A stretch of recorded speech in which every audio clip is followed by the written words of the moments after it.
Finally! I waited 30 minutes for this. 30 minutes for this shit.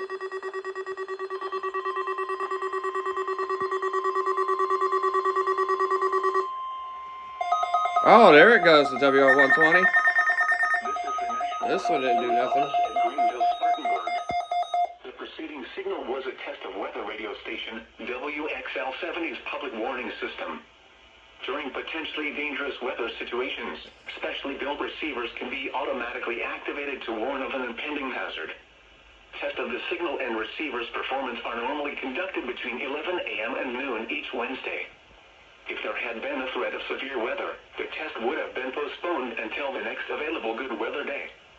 Reception of this broadcast and the warning alarm will vary at any given location. This variability, normally more noticeable at greater distances from the transmitter, can occur even though you are using a good quality receiver in good working order. The warning alarm will be activated for hazardous watches and warnings. For station WXL70, broadcasting near Charlotte, on a frequency of 162.475 MHz, the warning alarm will be activated for the following counties in North Carolina: Alexander, Anson, Cabarrus, Catawba, Cleveland, Gaston, Argyle, Lincoln, Mecklenburg, Montgomery, Richmond, Rowan, Stanley, and Union. In South Carolina, Cherokee and York. This concludes the NOAA Weather Radio All Hazards Tone Alert Test.